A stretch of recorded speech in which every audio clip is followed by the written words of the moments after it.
Now, just to put things, people who are listening to this, to put it in perspective, you've taken that journey, and we're going to visit some of your music from the Hard Ways, which was your band that George did the introduction for them. We'll visit that in a while. But mate, you've taken that ability to just meet people to the point where you've brought out some of the most famous people in the world to Australia. And wow, mate, who have you brought out? Yeah, it was the same principle. I just started, one thing led to another after music. And while I was, doing music on the weekends, I didn't do anything during the week. Now, what I should have been doing was becoming a steward of my craft and learning all the things that you, Mr. Phillips, have mastered, but I didn't, right? So I'd sit around watching Oprah and doing nothing. So when a friend of mine said, hey, do you want to have a look at this real estate thing? Long story short, I got into real estate. I was above average at it, but I didn't like the way it was taught to me, cold calls and I hated it actually. So I learned marketing. I learned how to get people to do business with me in real estate without me having to cold call and annoy them. But in doing that, a lot of other agents wanted to learn it. So I started running seminars.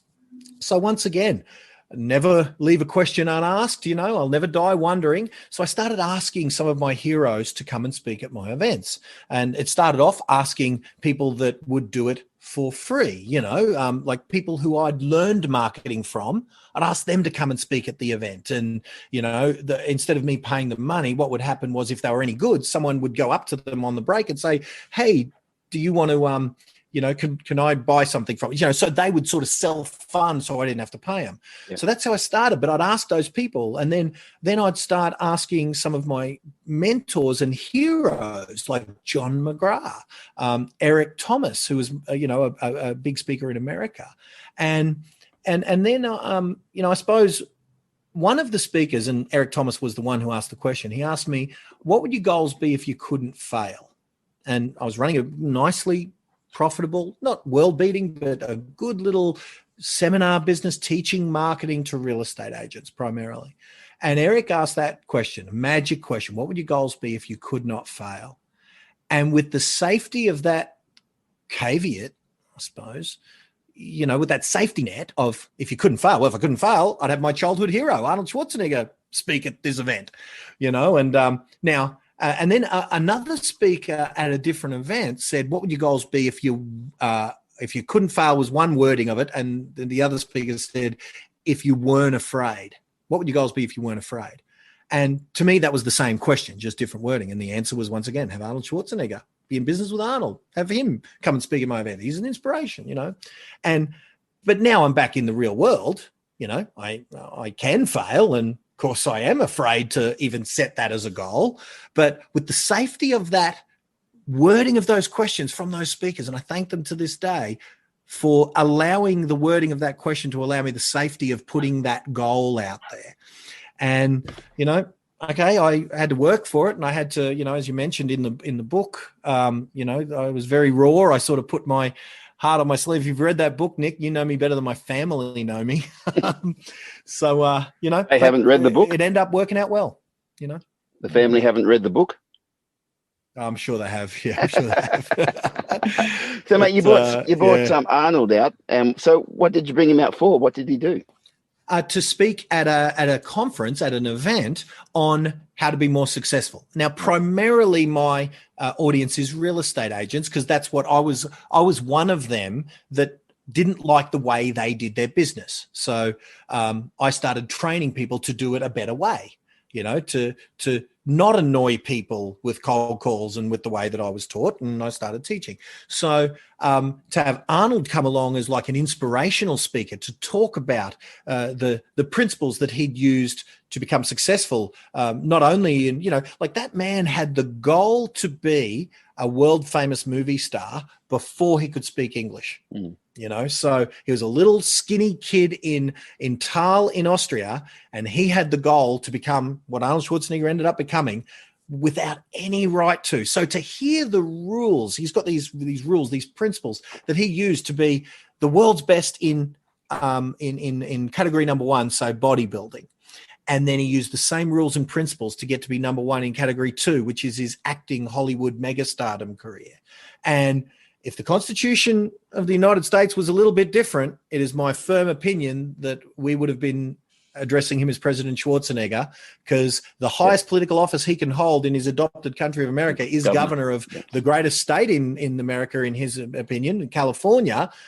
And so he ended up succeeding at running the biggest economy in the world when it comes to a state, which is California. But mate, there's a big hole here you've got to explain. So you've got Glenn Twiddle, who's gone from USO to doing real estate to doing training of real estate agents and marketing.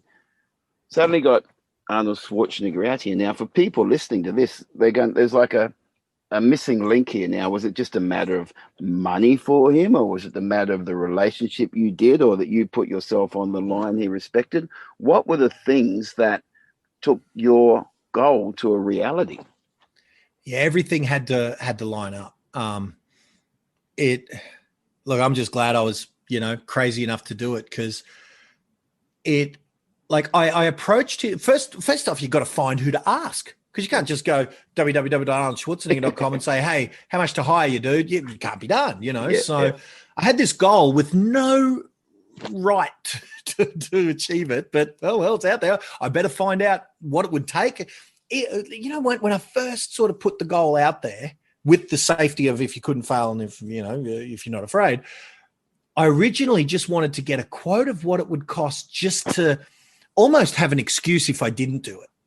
Yeah, you know what I mean? Like, not even almost. That is why I genuinely thought, because years before, I'd heard that Donald Trump spoke in Sydney and his bill was $2 million to speak. Mm-hmm. And with that as the number, and I thought to myself, well, here I've got this goal. There is no way, because Arnold Schwarzenegger is more famous than Donald Trump. Mm-hmm. And so if Arnold is even $2 million or even $1 million, the mathematics of me running and having this goal is irresponsible. It's like, me being a musician saying my goal is to, take Richie Sambora's place. When while Bon Jovi's at the top of their game, that's how, crazy that goal would have been if the bill was $1 million or $2 million.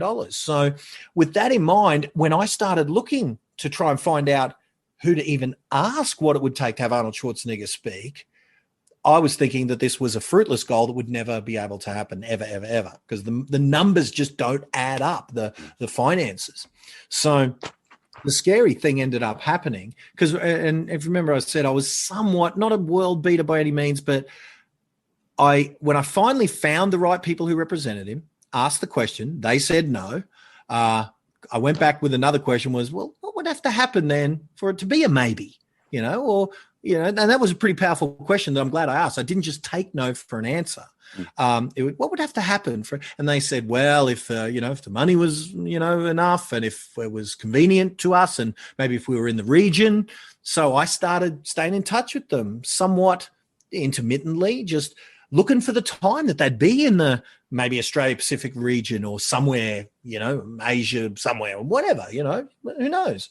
But the no turned to a probably not, and the probably not turned to a, well, no, but a no, but, and then it turned to a maybe if, and, and then at the end of the day, it came down to really two things.